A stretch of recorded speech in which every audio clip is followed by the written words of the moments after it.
Então, pessoal, continuando, na aula de número 6, nós continuávamos também no livro de ciências, certo? Só que agora a gente iria falar dos animais e as plantas que nós temos na nossa casa, certo? Aqui em casa, Prof. Feri, vocês já sabem, né? Eu sempre comentei com vocês, eu tenho a nossa cadelinha, ela é bem grande, o nome dela é Dora, vai fazer aniversário agora mês que vem.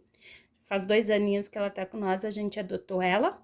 E nós também temos algumas plantinhas, algumas plantas que eu gosto bastante, eu já mostrei em algum vídeo anterior. Então, aqui diz: os gatos e os cachorros são exemplos de animais de estimação, criados em nossas moradias. Eles nos fazem companhia, são muito carinhosos, né? Alguns têm gato, outros têm cachorros, enfim, passarinhos, cada um com o que no ambiente convém, né? Porque às vezes mora em apartamento e tem lugares que não deixam ter cachorro ou animais mais grandinhos. Aqui, número 1. Desenhe seu animal de estimação e escreva o nome dele embaixo do desenho. Se você não tem um animal de estimação, desenhe o animal que gostaria de ter. Aqui é uma coisa bem particular de vocês, tá? Eu não desenhei porque vocês sabem que a Prof. Fer, em relação a desenho, é danada, né? Então eu não desenhei, mas eu tenho a Dora, o nome dela, a nossa cadelinha, e várias plantas, mas aqui a gente precisaria era do animalzinho. E aqui tem um pontinho bem interessante, né? Que cuidados os animais de estimação devem receber? Converse com os colegas.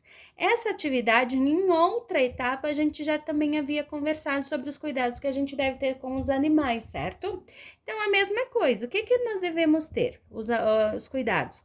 Levar no veterinário, dar carinho, alimentação, água, as vacinas em dia, o banho. Então, são todos esses cuidados que a gente deveria ter com o nosso animalzinho de estimação, independente se é gato, se é cachorro, qualquer um que vocês tenham em casa deve ter esses cuidados, tá?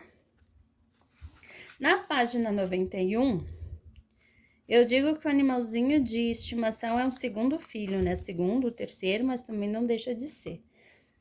Aqui no número 2, a gente tem, com a ajuda do professor, leia o poema. Aqui nós temos um poema muito legal. Diz assim: a gata miou na porta, o cão latiu no portão. São eles nossos amigos, animais de estimação. Não importa se é pequeno, se é médio ou se é grandão. Devemos tratar bem dele, maldade não cabe não. Sendo ele seu amigo, é sempre bom companheiro.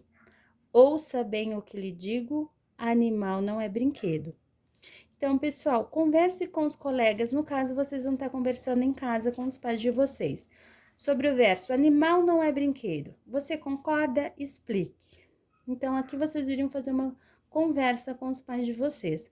A Prof. Fer concorda, porque se a gente tem um animalzinho pra gente cuidar, a gente dá carinho, a gente dá amor e cuida bem. Não é que nem um brinquedo que cansou, joga lá no canto e deixa lá. Ou quebrou, não gostou mais, bota fora. Porque tem muitas pessoas que abandonam seus animaizinhos de estimação sem nenhuma dó. Então, se tem condições e quer realmente dar carinho, pega, adota, fique com o bichinho. Se não tem condições, não pega, porque ele também se apega com a gente e nos dá tanto carinho que muitas vezes uma lambidinha, uma passadinha de pelo acalma nosso coração, certo? Então, cuidar, eu concordo sim que nenhum bichinho é um brinquedo, tá bom? Aí é uma resposta de vocês, fiquem bem à vontade, tá? E aqui, cria uma legenda para a foto, na número 3, tá? Cria uma legenda para a foto explicando como essas plantas conseguem água. Vocês viram que muitas, elas estão aqui, ó, na parte de calçada. Porém, pessoal, nessa partezinha a gente tem o jardim, elas são feitas de terra ou tem algum vaso, são próprias.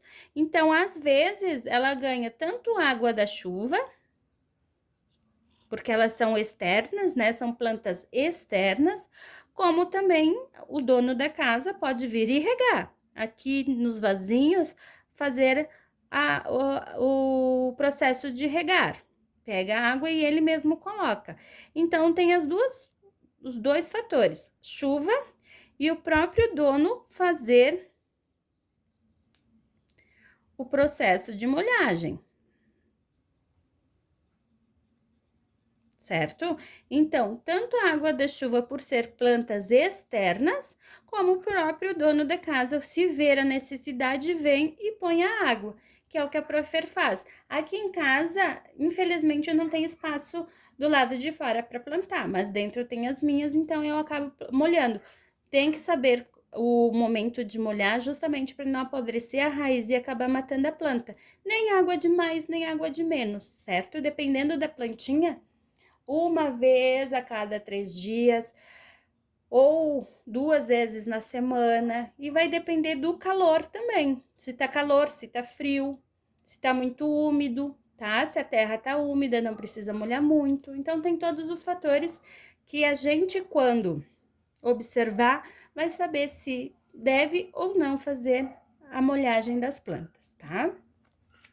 Na número 92, que eu achei bem legal essas atividades aqui, falava sobre os materiais no dia a dia, sobre os materiais naturais e os artificiais. Lembram lá dos modificados, ambientes naturais?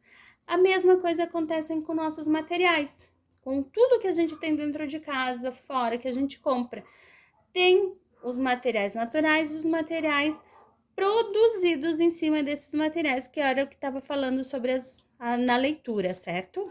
Era uma leitura bem pequenininha e bem legal de ser feita, tá bom? Então, aqui, observe as fotos no quadro. No número 1, nós tínhamos uma jarra de plástico, uma de vidro e uma de metal. Na letra B, nós tínhamos o quê? Um vidro, né? Aqui no caso, um caneco, uma xícara, uma garrafa e uma bola, todos feitos de vidro, tá bom? No pontinho de número 1, nós tínhamos uma pergunta: quantos objetos e quantos materiais existem na letra A e na letra B? Na letra A, nós temos um único objeto. Por quê? Os 3 são jarras, então é um objeto 1. E de material, 3 materiais, porque a gente tem o plástico, tem o vidro e tem o metal, certo? É uma única jarra feita com 3 tipos de materiais diferentes. Diferente da letra B, que na letra B nós temos, a gente tem 3 objetos e nós temos um único material. Nós temos a xícara, a garrafa e nós temos uma bola. Então, são 3 tipos de objetos com um único material, que é o vidro, tá bom? A Profer deu uma pausa porque entrou uma abelha muito gigante aqui dentro e eu não posso levar picada, tá? Porque é brabo. A Prof é alérgica. Vocês já sabem também, né? E na página 93, pessoal, era a mesma coisa. As características dos materiais. Às vezes é duro, às vezes é transparente, às vezes é macio, às vezes é flexível. Por exemplo, a Prof. Fer tem o lápis aqui, ó. O lápis é o quê? É duro. A borracha já ela é mais molinha, flexível. E nós temos também no nosso dia a dia, nos nossos materiais, as réguas, certo? Aquelas réguas molinhas, aquelas mais duras. Então, às vezes, o mesmo material pode ser colocado em vários tipos de objetos. Depois da leitura, nós tínhamos o número 2, que dizia assim: observe as fotos e complete as frases com as palavras macio, flexível, transparente e rígido, que era o que a prof falou antes. O algodão é um material o quê? Duro, mole, o que é? Quando tu põe o algodão nas tuas mãos, tu vê o quê? Ele maciozinho, né? A borracha vai e vem, os atilhos de cabelo, o que é? São flexíveis, né? Porque vai e vem, a gente consegue puxar. Aqui nós temos uma chave de fenda. Uma chave que os pais de vocês com certeza devem de ter, né? A chave de boca, se eu não me engano. Não lembro direito o nome, mas eu tenho. Para apertar e tirar parafuso. as partezinhas dos parafusos. Algumas ferramentas são feitas com materiais rígidos, porque elas são feitas de metais bem duros, tá? E aqui nós temos um óculos. O óculos aqui ele tá falando da lente, tá? Ele tá pedindo da lente. O óculos são feitos de vidro ou de plástico transparente, tá bom? As lentes do óculos, certo? Vidro ou plástico transparente. E a nossa aula de número 6 termina por aqui. Qualquer dúvida, vocês podem estar perguntando para a prof, tá bom?